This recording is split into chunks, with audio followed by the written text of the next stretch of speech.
it's another week and another video, and it's looking like a couple months into this lockdown, the film industry is slowly starting to turn gears again, with small rumblings of news going on. I mean, we've got Tenet receiving a whole second trailer, Avatar The Last Airbender has come to the US Netflix, and of course the Snyder Cut of Justice League is actually coming to fruition, which is pretty cool. But there's still one final trailer I've had on the back burner list from way back in the distant year of 2019 that I hadn't quite gotten around to talk about. And honestly, there's a pretty big gaping reason as to why I've taken so long to cover it. I am of course talking about Ghostbusters' direct super sequel, Afterlife. And hey, here's something blasphemous about me. I've never seen the originals. I don't know what it was about my childhood, but I knew Back to the Future and E.T., but most everything else 80s, I just didn't get exposed to. So naturally for this video I had to do my 3-ish hours of research and actually watch the originals, and hey, I'm glad I finally got to actually do it. It's been on my watch list for like forever. So Ghostbusters as a franchise is a bit of a sad case. Talking just about the movies, there's a clear decrease in quality as more time continues. With the original being absolutely iconic and having a serious impact on pop culture as we know it, soon enough a quick sequel followed up just a few years later and wasn't bad by any means, but it didn't get nearly as much financial or critical success as the original. And then the franchise fell silent from the movie media. It continued going wild elsewhere though. Eventually, in 2014, Harold Ramis unfortunately died, killing all future ideas of a new direct sequel being made. But this is the modern film industry, and these people play by different rules. Nowadays, it's all about capitalizing on people's nostalgia and reboots, and sequels are prominent just about everywhere, especially in places where the opposition to the idea is no longer around. And so came the controversial enigma of Ghostbusters, the 2016 one. Revamped anew as taking place in an entirely gender-swapped reality. Oddly enough, it was actually quite well praised by critics. But of course, the more memorable part was the outcry from fans and people feeling it was tarnishing kind of magic on the originals. But now comes yet another addition to the Ghostbusters franchise. If you hadn't heard about this prior, I can understand. Once again, this is one of those trailers released in December of 2019 and only once, with no real follow-up after that, so it's very likely it was forgotten by the masses after all this time. But yes, this is Ghostbusters Afterlife, a direct sequel to the original movies, and what has some people particularly hyped up is... there hasn't been a ghost sighting in 30 years. Meaning there is absolutely no connection to the 2016 reboot. I don't know exactly how that would have worked anyway, but hey, Bill Murray's still alive now. Spoilers on the 2016 one, by the way, if you cared. And yes, I had seen that one and not the originals. I know I'm a fraud, I know. But yes, omitting this reboot and acting as a direct sequel to the originals has a lot of fans hyped up, and when looking at the context surrounding this film, the hype only seems to be building up more. I mean, first things first, there's a great sense of legitimacy put in the production crew, as the director of this film is Jason Reitman, owning a surname you may recognize from another director called Ivan Reitman. Now, Ivan directed the originals, and Jason here is his actual son, directing the sequel. I mean, how much more real can you get than that? On top of that, whilst cameo appearances were a thing in the 2016 reboot, plenty of old cast members are making a glorious reappearance. I mean, Bill Murray, Dan Aykroyd, and Ernie Hudson are already the big three coming back, and as their original characters this time, despite some of the weirder tangents some of them have had in their lives. And then there's Sigourney Weaver and Annie Potts too, being Dana Barrett and Janine Melnitz. Just from that alone, the film seems to be screaming and shouting out that this will be a faithful follow-up doing its best to keep the sanctity of the originals valued and utilized well. But okay, let's actually get into the details of the trailer to pinpoint where the plot is actually going and what it means for the franchise, as well as some speculation on the side. Now, with this being the first Ghostbusters film after a slightly more disastrous revival attempt, I guess the trailer wanted to ensure the clear intentions of the entire movie, so it's actually going to be awfully easy for us to analyze and piece together. It's one of those fabled story trailers that just tells you the basics and somehow doesn't spoil it all. How wonderful. So we start off with Finn Wolfhardt, who's no longer stuck within the 80s and is just reliving it instead, explaining the backstory of his family. They're completely out of money, requiring them to do their haircuts themselves and soon enough get evicted from their current house, presumably in New York or something. Thankfully, they have a backup place to stay, a single house in the middle of nowhere, or Somerville, Oklahoma to be exact, left behind by their late grandfather. In the family, there is Callie the mother, obviously the one going through financial issues and raising these kids as a single mother. The father's just not in the picture. Meanwhile, the two kids are Trevor and Phoebe. Kinda already playing off your Stranger Things vibe, but hey, trends are trends. And clearly sometimes those trends just never go away. Soon after entering their new house, the whole place starts to shake, causing the family to soon enough drop their gear and hide under a table. Do note in the background though, the massive pile of books stacked just the same way as the library scene from the very original. Nice. And hey, if you're liking my stuff so far, do consider subscribing. I forgot to say this last time, so I'm saying it now. Only you can help tip my unsubbed ratio count. Anyway, both kids settle into this new town and join a local school, with the young Phoebe befriending this little kid here, who's known so far only as the classmate, whilst Trevor befriends this one here, also just known as classmate so far. Actually, according to IMDb, they're actually the wrong way round to who's classmate, but I have eyes, so I probably know what I'm talking about. This place obviously has a tone of mystery as the kids have no real clue of what they've inherited, and there's some anomalous inconsistencies happening around town. Within the house, Phoebe, after some light investigating, finds a hidden trapdoor compartment and soon enough discovers a ghost trap. Taking it into school the next day, she's approached by Paul Rudd, playing a guy called Mr. Gruberson. What a name. This guy's a science teacher with an interest in seismic activity, or at least is paying attention to it right now. See, somehow this town has been feeling shakes every day, much like the one we saw earlier, despite there being no logical reasoning for them. In fact, we get some more footage of the shakes across town, including what looks to be a police office, a local diner, and some kind of hardware shop. Kind of a nice nod here though, with all those keys that could lead to something else, considering the first film had all that original evil focused on the Keymaster and the Gatekeeper. Whether that theme pops up again is anyone's guess, but there is some potential evidence towards it. We also see the shakes re-emerge during Phoebe's class, and something spooks the hardware owner too. Whether that's actually the shakes or something less common, we can only really guess. Still, earthquakes can't actually occur here naturally, and nothing seems to add up with all these shakes. But upon seeing this ghost trap, Mr. Gruberson actually manages to recognize it, with that same mysterious piano motif from the original movie's library scene. It's here he explains to Phoebe all about the history of the Ghostbusters, bewildered that they have no idea who they are. I guess it's kind of a theme for the Ghostbusters to be forgotten so quickly, especially by the naivety of kids, I guess. That ghost trap, by the way, does indeed have a ghost within it, and the teacher now goes on to ask who Phoebe actually is, though perhaps at this point she doesn't actually know. Either way, it's here that the teacher clearly lines up the dots by this point. Regardless, Phoebe at some point continues to investigate the house further, first discovering the PKE meter, or Egon Spengler's psychokinetic energy meter, and heads towards this little shed, leading her down a pole very reminiscent of any fire station pole and discovering a very recognizable collection of spores, molds, and fungus. Yes, this is the collection of Spengler himself, and clearly fills the gaps behind the idea that Trevor and Phoebe's grandfather was indeed Egon himself. Down this shed there's also his proton pack and suit.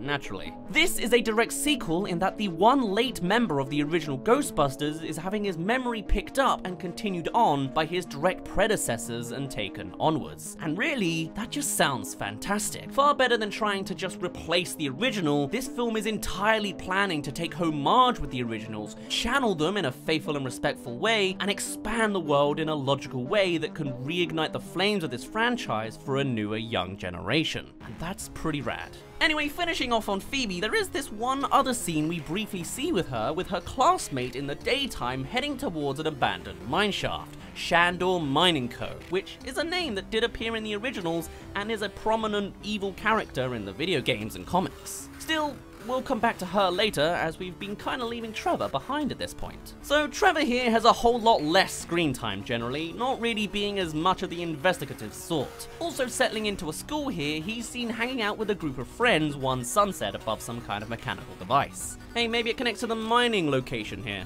Anyway, after telling about his family story, he's soon interrupted by a brief ghost appearance that throws the whole group off guard. We do actually see a more peaceful appearance of the ghost here in another industrial setting, so perhaps perhaps this is also directly below. Or not. Still, with that ghost out and about, it's time for a bit more action to actually kick in. Though it may not be reprimanded straight away, soon enough the gears start turning as Trevor too does some investigating at night, discovering the old Ghostbusters car, the Ecto-1. Interestingly, it's not the latest version found in the second film, so I guess that was an entirely different car? Or this film is playing up more of the original over the second film.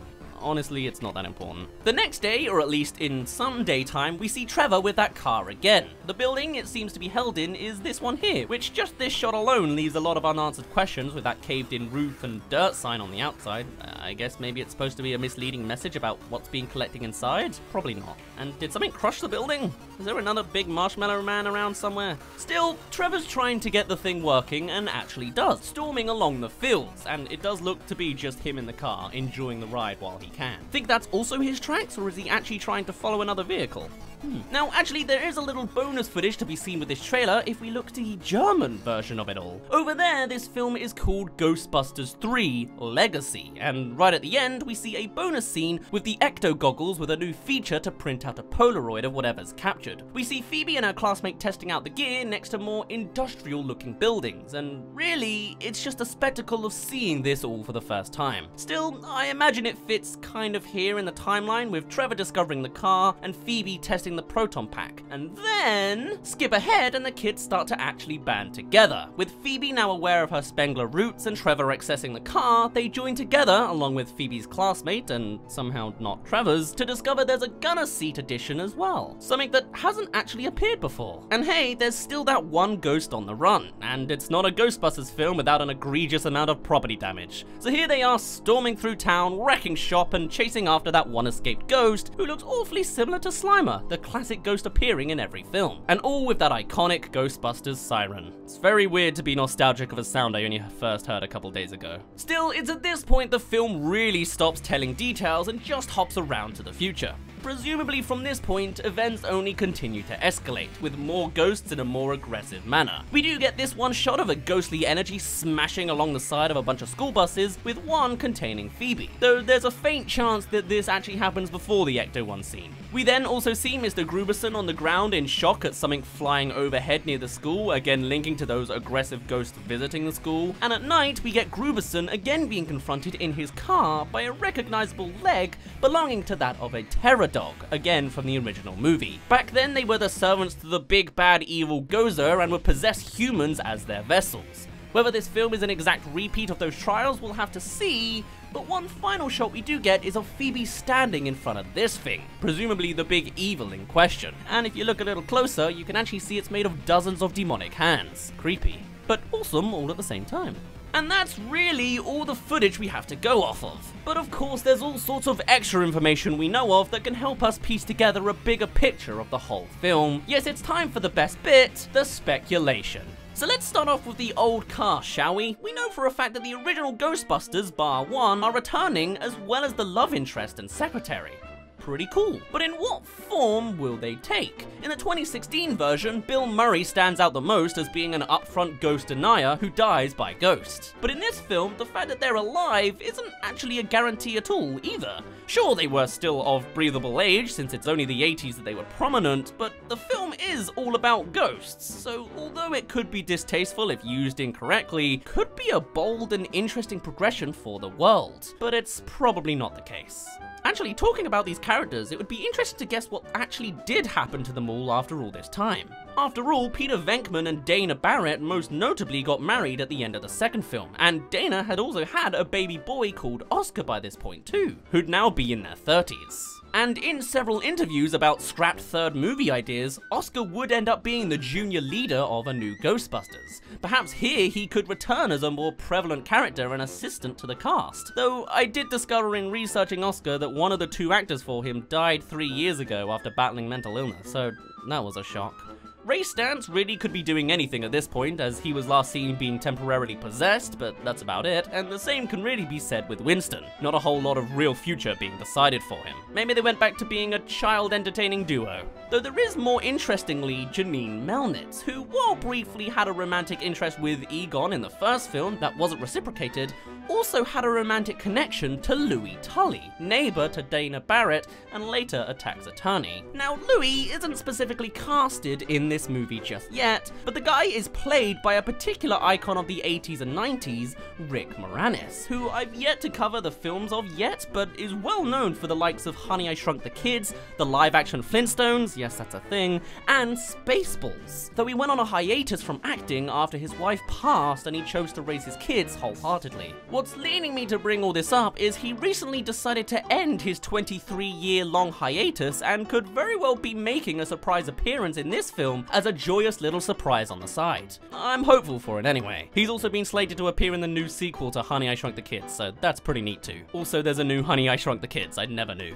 Coming back to Ghostbusters Afterlife, there's also a couple more mysteries around the likes of who Egon actually got together with, as well as who the father of these kids actually are, as it's a question that is quickly diverted away in the trailer. Also, I didn't mention this earlier as it's just a simple audio reference, but slap bang in the center of the trailer is a direct quote from the original movie's Bill Murray talking about luck, fate, and karma. A nice direct connection to the film once again. Thankfully, this trailer does a fine job of telling the foundation of the story whilst not actually spoiling many of the later plot points. But if there's any leaps that can be expected, with the return of the Terror Dogs, it's likely there will be more human vessels as a plot point, and clearly Mr. Gruberson is the very first victim. As for who's the second, assuming it's identical to the first film, the primary candidates seem to be either the hardware shop guy and his very ineffective shovel, and it clicks to how he's also owner of the keys, the mum Callie who gets very little screen time otherwise so far, or hey, maybe it's some of the OG cast as they make a reappearance.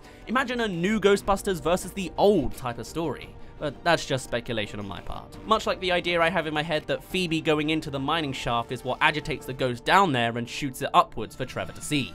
In my head, it all just lines up too well to not be the case. Other than that, the only remaining piece of info we really have to go off of is the extended IMDb cast, which I don't think really tells us all too much. Some of Trevor's new friends appear to go by the name of Elton, Sways, and Thickneck.